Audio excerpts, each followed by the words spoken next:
ನಮಸ್ಕಾರ. ಒಂದು ಕುತೂಹಲಕಾರಿ ಪ್ರಶ್ನೆ. ಭಾರತದ ಸ್ವಾತಂತ್ರ್ಯ ಸಂಗ್ರಾಮವನ್ನೇ ಮುನ್ನಡೆಸಿದ್ದ ಒಂದು ದೊಡ್ಡ ಸಂಸ್ಥೆ ಬ್ರಿಟಿಷರ್ದೇ ಒಂದು ಪ್ಲಾನ್ ಆಗಿರ್ಬೋದಾ? ಇವತ್ತಿನ ಈ ಚರ್ಚೆಯಲ್ಲಿ ನಾವು ಭಾರತೀಯ ರಾಷ್ಟ್ರೀಯ ಕಾಂಗ್ರೆಸ್ನ ಸಂಕೀರ್ಣ ಹುಟ್ಟು ಮತ್ತು ಅದರ ರೋಚಕ ಪಯಣದ ಬಗ್ಗೆ ತಿಳಿದುಕೊಳ್ಳೋಣ. ಹಾಗಾದ್ರೆ ಬನ್ನಿ ಮೊದಲು ಈ ಒಂದು ಅಚ್ಚರಿಯ ಪ್ರಶ್ನೆಯಿಂದಲೇ ನಮ್ಮ ಚರ್ಚೆ ಶುರು ಮಾಡೋಣ. ಈ ಪ್ರಶ್ನೆ ಭಾರತೀಯ ರಾಷ್ಟ್ರೀಯ ಕಾಂಗ್ರೆಸ್ನ ಮೂಲದ ಬಗ್ಗೆಯೇ ನಮ್ಮನ್ನ ಯೋಚನೆ ಮಾಡೋ ಹಾಗೆ ಮಾಡುತ್ತೆ. ಸರಿ, ಹಾಗಾದ್ರೆ ಈ ಇಡೀ ಕಥೆಯನ್ನ ನಾವು 5 ಪ್ರಮುಖ ಹಂತಗಳಲ್ಲಿ ನೋಡ್ತಾ ಹೋಗೋಣ. ಮೊದಲು, ಇದು ನಿಜವಾಗ್ಲೂ ಬ್ರಿಟಿಷರ ಒಂದು ಸೇಫ್ಟಿ ವಾಲ್ವ್ ಆಗಿ ಶುರುವಾಯ್ತಾ? ಆಮೇಲೆ ಇದರೊಳಗೆ ಭಿನ್ನಮತದ ಧ್ವನಿಗಳು ಹೇಗೆ ಹುಟ್ಕೊಂಡ್ವು? ಮುಂದೆ ಕಾಂಗ್ರೆಸ್ನಲ್ಲಾದ ಆ ದೊಡ್ಡ ಒಡಕಿನ ಬಗ್ಗೆ ಮಾತಾಡೋಣ. ಆನಂತರ ಗಾಂಧೀಜಿಯವರ ಎಂಟ್ರಿ ಮತ್ತು ಕೊನೆಗೆ ಸಂಪೂರ್ಣ ಸ್ವಾತಂತ್ರ್ಯಕ್ಕೆ ಕೊಟ್ಟ ಆ ಕರೆಯ ಬಗ್ಗೆ ತಿಳ್ಕೊಳ್ಳೋಣ. ಸರಿ, ಶುರು ಮಾಡೋಣ ಅಲ್ವಾ? ಮೊದಲನೇ ಭಾಗಕ್ಕೆ ಬರೋಣ. ಅಂದ್ಹಾಗೆ ಭಾರತೀಯ ರಾಷ್ಟ್ರೀಯ ಕಾಂಗ್ರೆಸ್ ಅನ್ನೋದು ಯಾವುದೋ ಒಂದು ಪ್ರತಿಭಟನೆಯಿಂದ, ಜನರ ಆಕ್ರೋಶದಿಂದ ತಕ್ಷಣಕ್ಕೆ ಹುಟ್ಕೊಂಡಿದ್ದಲ್ಲ. ಆಶ್ಚರ್ಯ ಅಂದ್ರೆ ಇದರ ಹಿಂದೆ ಇದ್ದಿದ್ದು ಒಬ್ಬ ನಿವೃತ್ತ ಬ್ರಿಟಿಷ್ ಅಧಿಕಾರಿಯ ಪ್ಲಾನ್.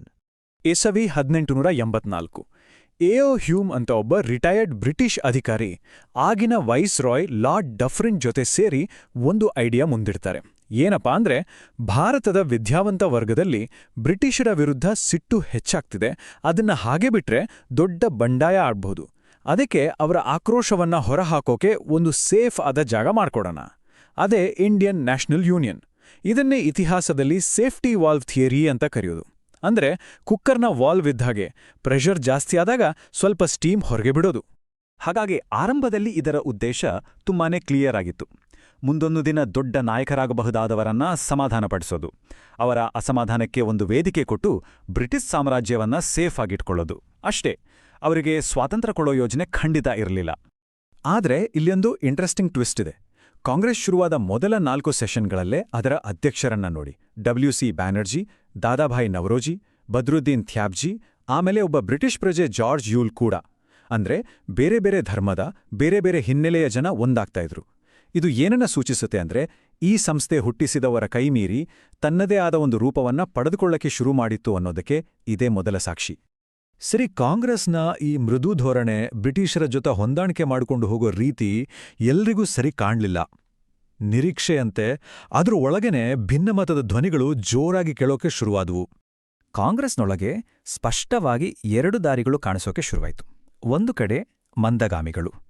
ಇವರದು 3P ಫಾರ್ಮುಲಾ, ಅಂದ್ರೆ ಪ್ರೇಯರ್, ಪಿಟಿಷನ್, ಪ್ರೊಟೆಸ್ಟ್. ಬ್ರಿಟಿಷರ ಹತ್ರ ವಿನಂತಿಸ್ಕೊಳ್ಳೋದು, ಅರ್ಜಿ ಹಾಕೋದು, ಸಣ್ಣ ಪ್ರತಿಭಟನೆ ಮಾಡೋದು. ಇನ್ನೊಂದು ಕಡೆ ತೀವ್ರಗಾಮಿಗಳು.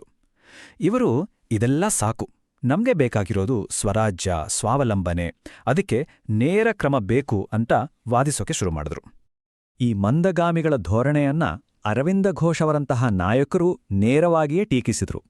ಅವರೇ ಹೇಳ್ದಾಗೆ, ಇದು ಒಂದು ಭಿಕ್ಷೆ ಬೇಡುನ ಸಂಘಟನೆ ಅಷ್ಟೇ, ನಾವು ನಮ್ಮ ಹಕ್ಕುಗಳಿಗಾಗಿ ಹೋರಾಡಬೇಕು, ಹೀಗೆ ಅರ್ಜಿ ಹಾಕಿ ಬೇಡ್ಕೊಳ್ಳೋದು ಅಲ್ಲ ಅನ್ನೋದು ಅವರ ಸ್ಪಷ್ಟ ನಿಲುವಾಗಿತ್ತು. ಬಿಪಿನ್ ಚಂದ್ರ ಪಾಲ್ ಅವರು ಇನ್ನೂ ಒಂದು ಹೆಜ್ಜೆ ಮುಂದೆ ಹೋದರು.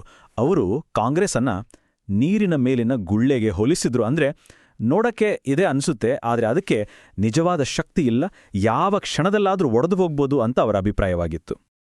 ಆದ್ರೆ ಈ ಎಲ್ಲ ಭಿನ್ನಮತದ ಧ್ವನಿಗಳಿಗೆ ಒಂದು ಶಕ್ತಿ ತುಂಬಿದ್ದು ಬಾಲಗಂಗಾಧರ ತಿಲಕವರ ಆ ಐತಿಹಾಸಿಕ ಮಾತು, ಸ್ವರಾಜ್ಯ ನನ್ನ ಜನ್ಮಸಿದ್ಧ ಹಕ್ಕು ಮತ್ತು ನಾನು ಅದನ್ನು ಪಡೆದೇ ತೀರುತ್ತೇನೆ.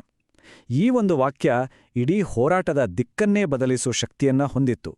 ಸಣ್ಣ ಪುಟ್ಟ ಬೇಡಿಕೆಗಳ ಕಾಲ ಮುಗಿತು, ಈಗ ಬೇಕಾಗಿರೋದು ಸಂಪೂರ್ಣ ಸ್ವರಾಜ್ಯ ಅನ್ನೋ ಸ್ಪಷ್ಟ ಸಂದೇಶ ಇದಾಗಿತ್ತು. ಹಾಗಾದ್ರೆ ಈ ಮಂದಗಾಮಿಗಳು ಮತ್ತು ತೀವ್ರಗಾಮಿಗಳ ನಡುವಿನ ಜಗಳ ಬರೀ ಮಾತುಕತೆಯಲ್ಲೇ ಮುಗೀತಾ? ಖಂಡಿತ ಇಲ್ಲ. ಈ ಸೈದ್ಧಾಂತಿಕ ಸಂಘರ್ಷ ಮುಂದೆ ಒಂದು ದೊಡ್ಡ ಬಿರುಕಿಗೆ ಕಾರಣವಾಯಿತು. ಎಷ್ಟರ ಮಟ್ಟಿಗೆ ಅಂದ್ರೆ, ಕಾಂಗ್ರೆಸ್ ಅನ್ನೋ ಸಂಸ್ಥೆಯೇ ಒಳಗಿನಿಂದ ಒಡೆದು ಹೋಗೋ ಪರಿಸ್ಥಿತಿ ಬಂತು. ಈ ಬಿರುಕಿಗೆ ತಕ್ಷಣದ ಕಾರಣ ಅಂದ್ರೆ 1905ರಲ್ಲಿ ನಡೆದ ಬಂಗಾಳದ ವಿಭಜನೆ. ಇದರಿಂದ ಶುರುವಾದ ಸ್ವದೇಶಿ ಚಳುವಳಿಯನ್ನ ಇಡೀ ದೇಶಕ್ಕೆ ವಿಸ್ತರಿಸಬೇಕು ಅಂತ ತೀವ್ರಗಾಮಿಗಳು ಪಟ್ಟಿಡಿದ್ರು.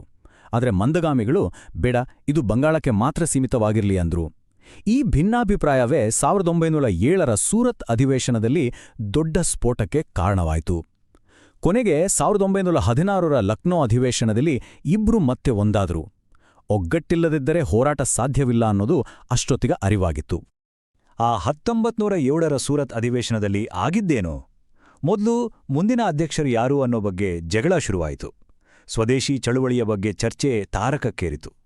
ಸ್ವರಾಜ್ಯ ಅಂದ್ರೆ ಏನು ಅಂತ ಸರಿಯಾಗಿ ಹೇಳಿ ಅಂತ ತೀವ್ರಗಾಮಿಗಳು ಪಟ್ಟು ಹಿಡಿದರು. ನೋಡ್ತಿದ್ದಂತೆ ಮಾತು ಕೈಮೀರಿ ಕುರ್ಚಿ ಚಪ್ಲಿಗಳೆಲ್ಲ ಹಾರಾಡಕ್ ಶುರುವಾದವು. ಕೊನೆಗೆ ಕಾಂಗ್ರೆಸ್ ಅಧಿಕೃತವಾಗಿ ಮಂದಗಾಮಿಗಳು ಮತ್ತು ತೀವ್ರಗಾಮಿಗಳು ಅಂತ ಎರಡಾಗಿ ಹೊಳಾಯಿತು. ಅಕ್ಷರಶಃ ಚಳುವಳಿ ಒಂದು ದೊಡ್ಡ ಬಿಕ್ಕಟ್ಟಿನಲ್ಲಿ ಸಿಲ್ಕೊಂಡಿತ್ತು.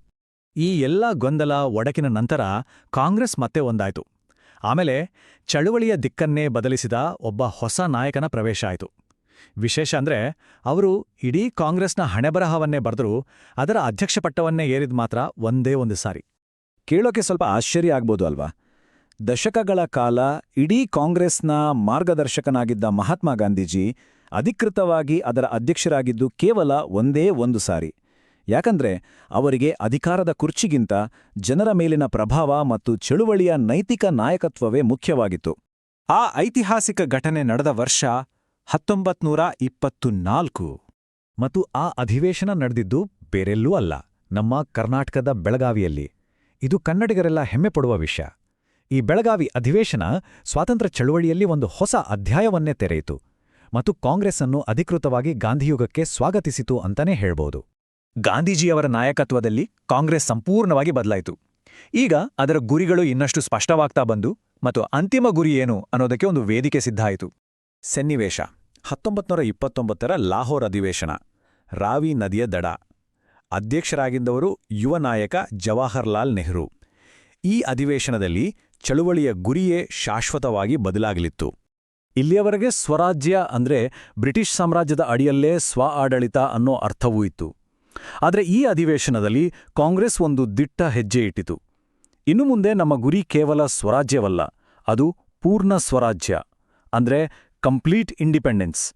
ಯಾವುದೇ ರಾಜ್ಯ ಇಲ್ಲ, ಯಾವುದೇ ಅರೆಬರೆ ಸ್ವಾತಂತ್ರ್ಯವಿಲ್ಲ, ಬೇಕಾಗಿರುವುದು ಸಂಪೂರ್ಣ ಸ್ವಾತಂತ್ರ್ಯ ಮಾತ್ರ. ಇದು ಬರೀ ಒಂದು ಘೋಷಣೆಯಾಗಿರಲಿಲ್ಲ, ಇದೊಂದು ಆಕ್ಷನ್ ಪ್ಲಾನ್ ಆಗಿತ್ತು. ಮೊದಲಿಗೆ ಪೂರ್ಣ ಸ್ವರಾಜ್ಯದ ನಿರ್ಣಯವನ್ನ ಪಾಸ್ ಮಾಡಲಾಯಿತು. ಎರಡನೆಯದಾಗಿ ಡಿಸೆಂಬರ್ 31, 1929ರ ಮಧ್ಯರಾತ್ರಿ ತ್ರಿವರ್ಣ ಧ್ವಜವನ್ನ ಹಾರಿಸಲಾಯಿತು. ಮತ್ತು ಮೂರನೆಯದಾಗಿ ಪ್ರತಿ ವರ್ಷ ಜಾನ್ವರಿ 26ನೇ ತಾರೀಖನ್ನ ಸ್ವಾತಂತ್ರ್ಯ ದಿನ ಅಂತ ಆಚರಿಸಬೇಕು ಅಂತ ನಿರ್ಧಾರ ಮಾಡಲಾಯಿತು. ಇದೇ ದಿನವನ್ನ ನಾವು ಗಣರಾಜ್ಯೋತ್ಸವವಾಗಿ ಆಚರಿಸ್ತಿರೋದ್ರ ಹಿಂದೆ ಇಂತಹ ಒಂದು ದೊಡ್ಡ ಇತಿಹಾಸ ಇದೆ. ನೋಡಿ, ಎಂತಹ ವಿಪರ್ಯಾಸ ಅಲ್ವಾ? ಯಾವ ಸಂಸ್ಥೆಯನ್ನ ಭಾರತೀಯರ ಆಕ್ರೋಶವನ್ನ ನಿಯಂತ್ರಿಸೋಕೆ ಒಂದು ಸೇಫ್ಟಿ ವಾಲ್ವ್ ಆಗಿ ಬ್ರಿಟಿಷರು ಶುರು ಮಾಡಿದ್ರೋ, ಅದೇ ಸಂಸ್ಥೆ ಈಗ ಬ್ರಿಟಿಷರನ್ನೇ ಭಾರತದಿಂದ ಹೊರಹಾಕಲು ಪೂರ್ಣ ಸ್ವರಾಜ್ಯದ ಇಂಜಿನ್ ಆಗಿ ಬದಲಾಗಿತ್ತು. ಅಕ್ಷರಶಃ ಮುಳ್ಳನ್ನು ಮುಳ್ಳಿನಿಂದಲೇ ತೆಗೆದ ಹಾಗೆ. ಇದೆಲ್ಲ ನೋಡಿದ ಮೇಲೆ ಕೊನೆಗೆ ಒಂದು ಪ್ರಶ್ನೆ ಉಳಿಯುತ್ತೆ. ಒಂದು ಸಂಸ್ಥೆ ಅದನ್ನ ಹುಟ್ಟುಹಾಕಿದವರ ಮೂಲ ಉದ್ದೇಶವನ್ನೇ ಮೀರಿ ಅದಕ್ಕೆ ತದ್ವಿರುದ್ಧವಾದ ಒಂದು ಶಕ್ತಿಯಾಗಿ ಹೇಗೆ ತಾನೇ ಬೆಳೆಯೋಕೆ ಸಾಧ್ಯ? ಬಹುಶಃ ಈ ಪ್ರಶ್ನೆಗೆ ಭಾರತೀಯ ರಾಷ್ಟ್ರೀಯ ಕಾಂಗ್ರೆಸ್ನ ಈ ಇಡೀ ಕಥೆಯೇ ಒಂದು ಅದ್ಭುತ ಉತ್ತರವಾಗಿದೆ.